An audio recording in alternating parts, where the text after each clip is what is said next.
Hey YouTubers, it is me Wes, and I am going to do another amputee question and answer episode. So this episode is going to be jam-packed full of questions. Keep the questions coming. I have a ton of them. I have enough for 2 episodes right now. I have like 20 questions. So I'm going to answer some of them for you right now. Alright? Let's get started. Alright, someone says, what does it feel like to have an artificial foot? How do they connect it to the nerves? Technology nowadays. Well, I'm sorry to disappoint you, but they don't actually connect it to my nerves. I can't actually feel my left foot. I have a phantom sensation, but I don't actually have control of it, and I don't have any feeling in my left foot because it's a prosthetic. And there's no way that my nerves are actually connected to the foot right now. I know that they're doing some stuff with hands, how they're also trying to create some sort of like skin sort of thing that sends impulses to your nerves to like, you know, make you feel like you have one, but right now, I don't got that.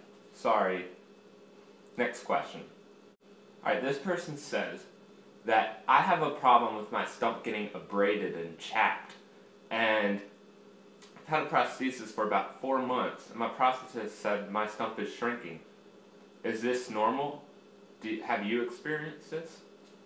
Alright, to answer your question, I have experienced shrinking of my stump, and that is completely normal. About it being chapped and abraded, I haven't had it get too bad or anything. I have never experienced it getting chapped to the point where I can't wear my leg.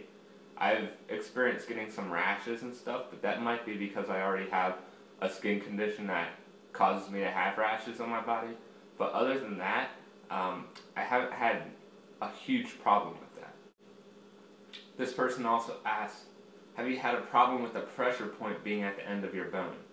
Well, really, you shouldn't have a pressure point at the end of your bone unless you aren't wearing a liner and you're wearing a really old prosthesis. If you're wearing a liner, you should not have a specific pressure point at the end of your leg. If you do, that's because your stump is too small, it's shrunk, and the pressure is being put on the end of it because it's not being supported by the sides and the walls of your socket. And so this is something you want to talk to your prosthetist about. If you are wearing a liner, there's these things called prosthetic socks, and they go over top of your liner and are used to fill in the volume around your leg that was lost by it shrinking. Alright, next question. Wes, do you ever have problems bending down and picking stuff up from the standing position? Not really. You wanna see? Oops, I dropped my video recorder. I'm gonna pick it up. Alright, let's do that again. Alrighty, next question. Are you aggravated that you're an amputee compared to people with 2 legs? I'm not really aggravated. I don't know why you would be aggravated, but I'm not aggravated, to answer your question. Alright, next question. Have you ever thought of going to college for anything? Well, I am in college. I have finished my undergrad, and I am in graduate school. And to answer some of your other questions, I'll just do it right now.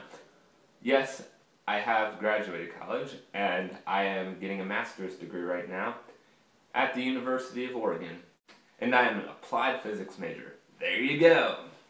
Next question. When are you planning on getting married to your fiancée? Are you going to get married to her? Well, of course I'm going to get married to her.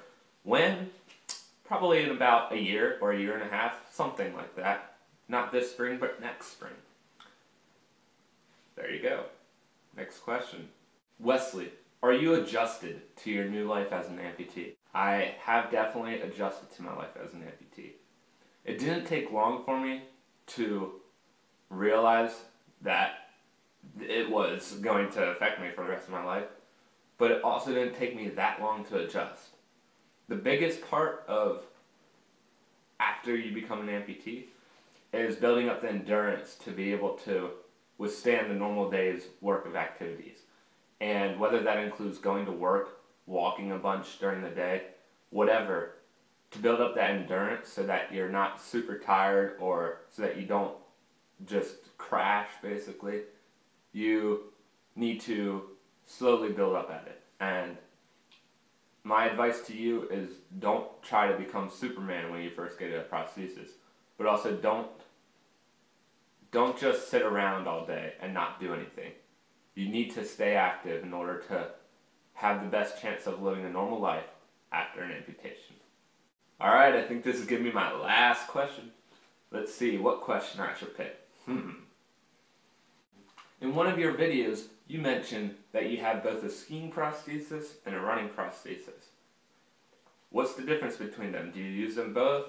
And is your leg heavy? Etc. Well, the difference between the two is that they're two totally different knee components. And the knee components of the prosthesis are really important for above-knee amputees and allowing you to do what you want to do. So there's a huge difference between them, one being that the skiing prosthesis doesn't really bend much. It only bends when you put weight on it, and when it bends, it pushes back because it has a spring in it. And the running leg is more or less like a free-swinging hydraulic knee that the hydraulics are only activated when you reach a point where your weight is all on the toe of the running foot. But about those two prostheses, I will make a video at least talking about the running leg, and I'm going to do a review on the Total Knee 2100 in my next prosthetic review video. Look forward to that, and I hope you all have enjoyed this episode. Actually, I pretty much answered all the questions. I thought I had more, but anyways, please guys, continue to submit your questions. I've enjoyed this, and this is Wes, and I'll see you next time. AMP for life, yeah!